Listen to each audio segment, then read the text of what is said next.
आर्यावर्त में वाराणसी नाम की एक नगरी है जहां भगवान शंकर निवास करते हैं। पुण्यात्मा लोगों के रहने के कारण वह नगरी कैलाश भूमि के समान जान पड़ती है। उस नगरी के निकट अगाध जल वाली गंगा नदी बहती है जो उसके कंठहार की तरह सुशोभित होती है। प्राचीन काल में उस नगरी में एक राजा राज करता था जिसका नाम था प्रताप मुकुट। प्रताप मुकुट का वज्र मुकुट नामक एक पुत्र था जो अपने पिता की ही भांति बहुत धीर और गंभीर था। वह इतना सुंदर था कि कामदेव का साक्षात अवतार लगता था। राजा के एक मंत्री का बेटा बुद्धि शरीर उस वज्र मुकुट का घनिष्ठ मित्र था। एक बार वज्र मुकुट अपने उस मित्र के साथ जंगल में शिकार खेलने गया। वहाँ घने जंगल के बीच उसे एक रमणीक सरोवर दिखाई दिया जिसमें बहुत से कमल के सुंदर सुंदर पुष्प खिले हुए थे। उसी समय अपनी कुछ सखियों सहित एक राजकन्या वहाँ आई और सरोवर में स्नान करने लगी। राजकन्या के सुंदर रूप को देखकर वज्र मुकुट उस पर मोहित हो गया। राजकन्या ने भी वज्र मुकुट को देख लिया था और वह भी पहली ही नजर में उसकी ओर आकर्षित हो गई। राजकुमार वज्र मुकुट अभी उस राजकन्या के बारे में जानने के लिए सोच ही रहा था कि राजकन्या ने खेल खेल में ही उसकी ओर संकेत करके अपना नाम धाम भी बता दिया। उसने एक कमल को लेकर कान में लगाया, दंतपत्र से देर तक दांतों को खुरचा, एक दूसरा कमल माथे पर तथा हाथ अपने हृदय पर रखा। किंतु राजकुमार ने उस समय उसके इशारों का मतलब न समझा। उसके बुद्धिमान मित्र बुद्धि शरीर ने उन इशारों का मतलब समझ लिया था, अतः मंद मंद मुस्कुराता हुआ अपने मित्र की हालत देखता रहा जो उस राजकन्या के प्रेम बाण से आहत होकर राजकन्या और उसकी सखियों को वापस जाते देख रहा था। राजकुमार घर लौटा तो वह बहुत उदास था। उसकी दशा जल बिन मछली की भांति हो रही थी। जब से वह शिकार से लौटा था उस राजकन्या के वियोग में उसका खाना पीना छूट गया था। राजकुमारी की याद आते ही उसका मन उसे पाने के लिए बेचैन होने लगता था। एक दिन बुद्धि शरीर ने राजकुमार से एकांत में इसका कारण पूछा। कारण जानकर उसने कहा कि उसका मिलना कठिन नहीं है। तब राजकुमार ने अधीरता से कहा, जिसका न तो नाम धाम मालूम है और न जिसके कुल का ही कोई पता है वह भला कैसे पाई जा सकती है। फिर तुम व्यर्थ ही मुझे भरोसा क्यों दिलाते हो? पद्मावती के इशारों का मतलब? इस पर मंत्री पुत्र बुद्धि शरीर बोला, मित्र, उसने तुम्हें इशारों से जो कुछ बताया था क्या उन्हें तुमने नहीं देखा? सुनो, उसने कानों पर कमल रखकर बताया कि वह राजा कलिंग के राज्य में रहती है। दांतों को खुरच कर यह संकेत दिया कि वह वहाँ के दंत वैद्य की कन्या है। अपने कान में कमल का पत्ता लगाकर उसने अपना नाम पद्मावती बताया और हृदय पर हाथ रखकर सूचित किया कि उसका हृदय तुम्हें अर्पित हो चुका है। कलिंग देश में कर्णोत्पल नाम का एक सुविख्यात राजा है। उसके दरबार के एक मंत्री दंत वैद्य की पद्मावती नाम की एक कन्या है जो उसे प्राणों से भी अधिक प्यारी है। मंत्री पुत्र ने आगे बताया, मित्र, ये सारी बातें मैंने लोगों के मुख से सुन रखी थीं, इसलिए मैंने उसके उन इशारों को समझ लिया जिससे उसने अपने देश आदि की सूचना दी थी। मंत्री पुत्र के ऐसा कहने पर राजकुमार को बेहद संतोष हुआ। प्रिया का पता लगाने का उपाय मिल जाने के कारण वह प्रसन्न भी था। वह अपने मित्र के साथ अगले ही दिन आखेट का बहाना करके अपनी प्रिया से मिलने चल पड़ा। आधी राह में अपने घोड़े को वायु वेग से दौड़ाकर उसने अपने सैनिकों को पीछे छोड़ दिया और केवल मंत्री पुत्र के साथ कलिंग की ओर बढ़ चला। राजा कर्णोत्पल के राज्य में पहुंचकर उसने दंत वैद्य की खोज की और उसका घर देख लिया। तब राजकुमार और मंत्री पुत्र ने उसके घर के पास ही निवास करने के लिए एक वृद्ध स्त्री के मकान में प्रवेश किया। मंत्री पुत्र ने घोड़ों को दाना पानी देकर उन्हें छिपाकर बांध दिया। फिर राजकुमार के सामने ही उसने वृद्धा से कहा, हे माता, क्या आप संग्रामवर्धन नाम के किसी दंत वैद्य को जानती हैं? यह सुनकर उस वृद्धा स्त्री ने आश्चर्यपूर्वक कहा, हाँ, मैं जानती हूँ, मैं उनकी धाय हूँ, लेकिन अधिक उम्र हो जाने के कारण अब उन्होंने मुझे अपनी बेटी पद्मावती की सेवा में लगा दिया है। किंतु वस्त्रों से हीन होने के कारण मैं सदा उसके पास नहीं जाती। मेरा बेटा नालायक और जुआरी है। मेरे वस्त्र देखते ही वह उन्हें उठा ले जाता है। बुढ़िया ऐसा कहने पर प्रसन्न होकर मंत्री पुत्र ने अपने उत्तरीय आदि वस्त्र उसे देकर संतुष्ट किया। फिर वह बोला, तुम हमारी माता के समान हो। पुत्र समझकर हमारा एक कार्य गुप्त रूप से कर दो तो हम आपके बहुत आभारी रहेंगे। तुम इस दंत वैद्य की कन्या पद्मावती से जाकर कहो कि जिस राजकुमार को उसने सरोवर के किनारे देखा था वह यहाँ आया हुआ है। प्रेमवश उसने यह संदेश कहने के लिए तुम्हें वहाँ भेजा है। उपहार मिलने की आशा में वह बुढ़िया तुरंत ऐसा करने को तैयार हो गई। वह पद्मावती के पास पहुंची और वह संदेश पद्मावती को देकर शीघ्रता से लौट आई। पूछने पर उसने राजकुमार और मंत्री पुत्र को बताया, मैंने जाकर तुम लोगों के आने की बात गुप्त रूप से उससे कही। सुनकर उसने मुझे बहुत बुरा भला कहा और कपूर दूर लगे अपने दोनों हाथों से मेरे दोनों गालों पर कई थप्पड़ मारे। मैं इस अपमान को सहन न कर सकी और दुखी होकर रोती हुई वहाँ से लौट आई। बेटे, स्वयं अपनी आंखों से देख लो, मेरे दोनों गालों पर अभी भी उसके द्वारा मारे गए थप्पड़ों के निशान मौजूद हैं। राजकुमार की प्रतीक्षा बुढ़िया द्वारा बताए जाने पर राजकुमार उदास हो गया, किंतु महाबुद्धिमान मंत्री पुत्र ने उससे एकांत में कहा, तुम दुखी मत हो मित्र। पद्मावती ने बुढ़िया को फटकार कर कपूर से उजली अपनी 10 उंगलियों की छाप द्वारा तुम्हें ये बताने की कोशिश की है कि तुम शुक्ल पक्ष की 10 चांदनी रातों तक प्रतीक्षा करो। ये रातें मिलन के लिए उपयुक्त नहीं हैं। फिर मंत्री पुत्र राजकुमार और पद्मावती की प्रेम कहानी को सफल बनाने के लिए बाजार में गया और अपने पास का थोड़ा सा सोना बेच आया। उससे मिले धन से उसने बुढ़िया से उत्तम भोजन तैयार करवाया और उस वृद्धा के साथ ही भोजन किया। इस तरह 10 दिन बिताकर मंत्री पुत्र ने उस बुढ़िया को फिर पद्मावती के पास भेज दिया। बुढ़िया उत्तम भोजन के लोभ में यह कार्य करने के लिए फिर से तैयार हो गई। बुढ़िया ने लौटकर उन्हें बताया, आज मैं यहाँ से जाकर चुपचाप उसके पास खड़ी रही। तब उसने स्वयं ही तुम्हारी बात कहने के लिए मेरे अपराध का उल्लेख करते हुए मेरे हृदय पर महावर लगी अपनी 3 उंगलियों से आघात किया। इसके बाद मैं उसके पास से यहाँ चली आई। 3 रातें बीत जाने के बाद मंत्री पुत्र ने अकेले में राजकुमार से कहा, तुम कोई शंका मत करो मित्र। पद्मावती ने महावर लगी 3 उंगलियों की छाप छोड़कर यह सूचित किया है कि वह अभी 3 दिन तक राजमहल में रहेगी। यह सुनकर मंत्री पुत्र ने फिर से बुढ़िया को पद्मावती के पास भेजा। उस दिन जब बुढ़िया पद्मावती के पास पहुंची तो उसने बुढ़िया का उचित स्वागत सत्कार किया और उसे स्वादिष्ट भोजन भी कराया। पूरा दिन वह बुढ़िया के साथ हंसती मुस्कुराती बातें करती रही। शाम को जब बुढ़िया लौटने को हुई तभी बाहर बहुत डरावना शोरगुल सुनाई दिया। हाय हाय, यह पागल हाथी जंजीरें तोड़कर लोगों को कुचलता हुआ भागा जा रहा है। बाहर से मनुष्यों की ऐसी चीख पुकार सुनाई पड़ी। तब पद्मावती ने उस बुढ़िया से कहा, राजमार्ग को एक हाथी ने रोक रखा है, उससे तुम्हारा जाना उचित नहीं है। मैं तुम्हें रस्सियों से बंधी एक पीढ़ी पर बैठाकर उस बड़ी खिड़की के रास्ते नीचे बगीचे में उतरवा देती हूँ। उसके बाद पेड़ के सहारे बाग की 4 दीवारी पर चढ़ जाना और फिर वहाँ से दूसरी ओर के पेड़ पर चढ़कर नीचे उतर जाना, फिर वहाँ से अपने घर चली जाना। यह कहकर एक रस्सी से बंधी पीढ़ी पर बैठाकर उसने बुढ़िया को अपनी दासियों द्वारा खिड़की के रास्ते नीचे बगीचे में उतरवा दिया। बुढ़िया पद्मावती द्वारा बताए हुए उपाय से घर लौट आई और सारी बातें ज्यों की त्यों राजकुमार और मंत्री पुत्र को बता दी। तब उस मंत्री पुत्र ने राजकुमार से कहा, मित्र, तुम्हारा मनोरथ पूरा हुआ। उसने युक्ति पूर्वक तुम्हें रास्ता भी बतला दिया है, इसलिए आज ही शाम को तुम वहाँ और इसी मार्ग से अपनी उस प्रिया के भवन में प्रवेश करो। राजकुमार ने वैसा ही किया। बुढ़िया के बताए हुए तरीके द्वारा वह 4 दीवारी पर चढ़कर पद्मावती के बगीचे में पहुंच गया। वहां उसने रस्सियों से बंधी हुई पीढ़ी को लटकते देखा, जिसके ऊपरी छज्जे पर राजकुमार की राह देखती हुई कई दासियां खड़ी थीं। ज्यों ही राजकुमार पीढ़ी पर बैठा,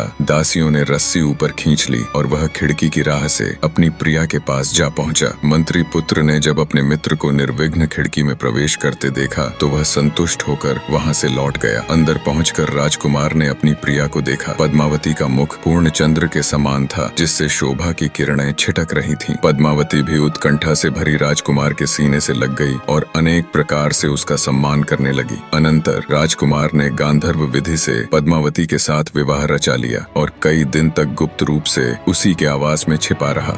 कई दिनों तक वहां रहने के बाद एक रात को उसने अपनी प्रिया से कहा, मेरे साथ मेरा मित्र बुद्धि शरीर भी यहाँ आया है। वह यहाँ अकेला ही तुम्हारी धाय के घर में रहता है। मैं अभी जाता हूँ, उसकी कुशलता का पता करके और उसे समझा बुझाकर पुनः तुम्हारे पास आ जाऊंगा। यह सुनकर पद्मावती ने राजकुमार से कहा, आर्यपुत्र, यह तो बतलाइए कि मैंने जो इशारे किए थे उन्हें तुमने समझा था या बुद्धि शरीर ने? मैं तो तुम्हारे इशारे बिल्कुल भी नहीं समझा था। राजकुमार से बताया, उन इशारों मेरे मित्र बुद्धि शरीर ने ही समझकर मुझे बताया था। यह सुनकर और कुछ सोचकर पद्मावती ने राजकुमार से कहा, यह बात इतने विलंब से कहकर आपने बहुत अनुचित कार्य किया है। आपका मित्र होने के कारण वह मेरा भाई है। पान पत्तों से मुझे पहले उसका ही स्वागत सत्कार करना चाहिए था। ऐसा कहकर उसने राजकुमार को जाने की अनुमति दे दी। तब रात के समय राजकुमार जिस रास्ते से आया था उसी से अपने मित्र के पास गया। पद्मावती से उसके इशारे समझाने के बारे में राजकुमार को जो बातें हुई थीं, बातों बातों में वह सब भी उसने मंत्री पुत्र को कह सुनाई। मंत्री पुत्र ने अपने संबंध में कही गई इस बात को उचित न समझकर इसका समर्थन नहीं किया। इसी बीच रात बीत गई। सवेरे होते ही पद्मावती की एक सखी हाथ में पान और पकवान लेकर वहां आई। उसने मंत्री पुत्र का कुशल मंगल पूछा और लाई हुई चीजें उसे दे दी। बातों बातों में उसने राजकुमार से कहा कि उसकी स्वामिनी भोजन आदि के लिए उसकी प्रतीक्षा कर रही है। पल भर बाद वह गुप्त रूप से वहां से चली गई। तब मंत्री पुत्र ने राजकुमार से कहा, मित्र, अब देखिए, मैं आपको एक तमाशा दिखाता हूँ। यह कहकर उसने एक कुत्ते के सामने वह भोजन डाल दिया। कुत्ता वह पकवान खाते ही तड़प तड़प कर मर गया। यह देखकर आश्चर्यचकित हुए राजकुमार ने मंत्री पुत्र से पूछा, मित्र यह कैसा कौतुक है? तब मंत्री पुत्र ने कहा, मैंने उसके इशारों को पहचान लिया था, इसलिए मुझे धूर्त समझकर उसने मेरी हत्या कर देनी चाहिए थी। इसी से तुम में बहुत अनुराग होने के कारण उसने मेरे लिए विष मिश्रित पकवान भेजे थे। उसे भय था कि मेरे रहते राजकुमार एकमात्र उसी में अनुराग नहीं रख सकेगा और उसके वश में रहकर उसे छोड़कर अपनी नगरी में चला जाएगा। इसलिए उस पर क्रोध न करो, बल्कि उसे अपने माता पिता के त्याग के लिए प्रेरित करो और सोच विचार उसके हरण के लिए मैं तुम्हें जो युक्ति बतलाता हूँ उसके अनुसार आचरण करो। मंत्री पुत्र के ऐसा कहने पर राजकुमार यह कहकर उसकी प्रशंसा करने लगा कि सचमुच तुम बुद्धिमान हो। इसी बीच अचानक बाहर से दुख से विकल लोगों का शोरगुल सुनाई पड़ा, जो कह रहे थे, हाय हाय, राजा का छोटा बच्चा मर गया। यह सुनकर मंत्री पुत्र प्रसन्न हुआ। उसने राजकुमार से कहा, आज रात को तुम पद्मावती के घर जाओ, वहाँ तुम उसे इतनी मदिरा पिलाना कि वह बेहोश हो जाए और वह किसी मृतक के समान जान पड़े। जब वह बेहोश हो तो उस हालत में तुम एक त्रिशूल गर्म करके उसकी जांघ पर दाग देना और उसके गहनों की गठरी बांधकर रस्सी के सहारे खिड़की के रास्ते से यहाँ चले आना। उसके बाद मैं सोच विचार कर कोई वैसा उपाय करूंगा जो हमारे लिए कल्याणकारी हो। राजकुमार ने वैसा ही किया। उसने पद्मावती को जी भरकर मदिरा पिलाई और जब वह बेहोश हो गई तो उसकी जांघ पर त्रिशूल से एक बड़ा सा दाग बना दिया और उसके गहनों की गठरी बनाकर अपने साथ ले आया। सवेरे श्मशान में जाकर मंत्री पुत्र ने तपस्वी का रूप धारण किया और राजकुमार को अपना शिष्य बनाकर उससे कहा, अब तुम इन आभूषणों में से मोतियों का हार लेकर बाजार में बेचने के लिए जाओ, लेकिन इसका दाम इतना अधिक बताना कि इसे कोई खरीद न सके। साथ ही यह भी प्रयत्न करो कि इसे लेकर घूमते हुए तुम्हें अधिक से अधिक लोग देखें। अगर नगर रक्षक तुम्हें पकड़े तो बिना घबराए हुए तुम कहना कि मेरे गुरु ने इसे बेचने के लिए मुझे दिया है। तब राजकुमार बाजार में गया और वहाँ उस हार को लेकर घूमता रहा। उधर दंत वैद्य की बेटी के गहनों की चोरी की खबर पाकर नगर रक्षक उसका पता लगाने के लिए घूमते फिर रहे थे। राजकुमार को हार के साथ देखकर उन लोगों ने उसे पकड़ लिया। नगर रक्षक राजकुमार को नगरपाल के पास ले गए। उसने तपस्वी के वेश में राजकुमार को देखकर आदर सहित पूछा, भगवान, मोतियों का यह हार आपको कहाँ से मिला? पिछले दिनों दंत वैद्य की कन्या के आभूषण चोरी हो गए थे, जिनमें इस हार का भी जिक्र था। इस पर तपस्वी शिष्य बना राजकुमार बोला, इसे मेरे गुरु ने बेचने के लिए मुझे दिया है, आप उन्हीं से पूछ लीजिए। तब नगरपाल कुछ सैनिकों और राजकुमार के साथ वहाँ गया तो तपस्वी रूपी मंत्री पुत्र ने कहा, मैं तो तपस्वी हूँ,